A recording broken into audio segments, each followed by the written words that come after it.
Hello and welcome to our VR dashboard. This is a senior project for Wayne State University 2015, and what we have here is basically an Oculus Rift. You guys can't see it obviously, but that's what I'm looking through. We've got a pretty basic low scope virtual reality project. This is our main menu. We've got a choice of two visualizations. And we can pick a couple of CSV files. Basically what this project is a visualization of political data over time. We've got a very relatively underdeveloped map visualization. And basically what we have here is a map with a bunch of pins and spheres. Each pin is shows up in a state, and all of the spheres are political candidates. The size of the sphere represents how big or how popular each candidate is at a given point in time. Right now, a lot of this functionality is not completed. Our client, who's actually our professor, decided that this was lower priority than the coaster, which I'll show you next. But this is basically just a view of different candidates' popularities over time.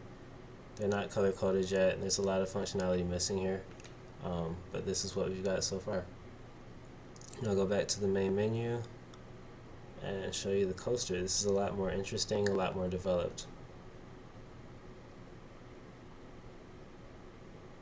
So it does take a little while to load. So what we've got here is a selection screen. You can pick a cart or and a candidate whose line you want to ride on. You've got a choice between having no vehicle, a cart, or a convertible.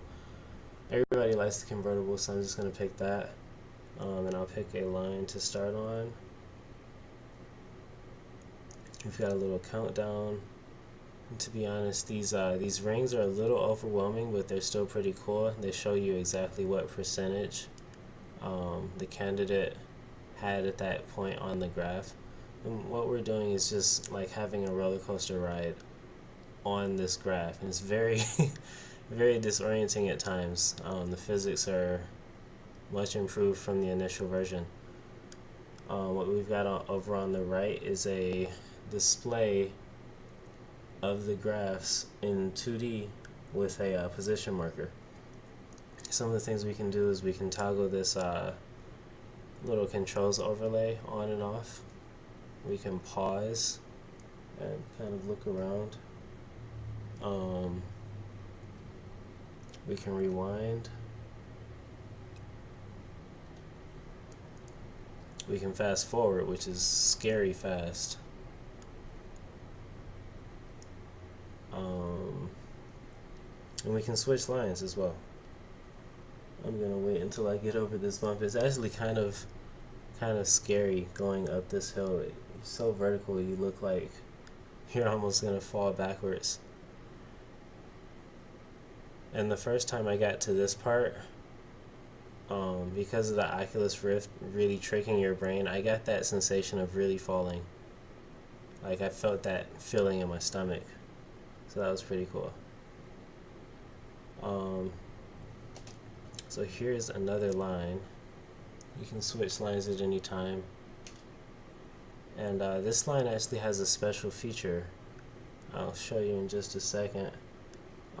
This is something I worked on kind of extra. Didn't have to be done.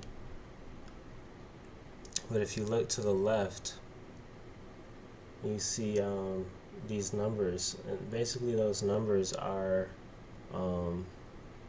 the neighboring graphs values, because you can't really see them on the neighboring graphs rings. So this is contextual. It only pops up when you look over there. Right now it's really blurry. A significant amount of work needs to be done to get that to not be blurry. You basically just need to space the graphs out. And there's no way to get the text blurry but to or not blurry, but to move it further away from the camera. Some other things could be added, like maybe it could be animated instead of just kind of popping up and disappearing. Yeah, that was cool. That was really fun to work on.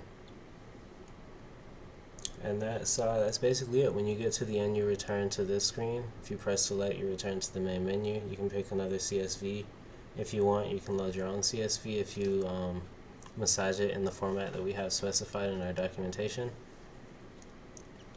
So I hope you enjoyed VR Dashboard. We were really, really happy to work on this. Again, this was senior project by myself, Josh Marshall, Justis Gill, and Trevor Vasher.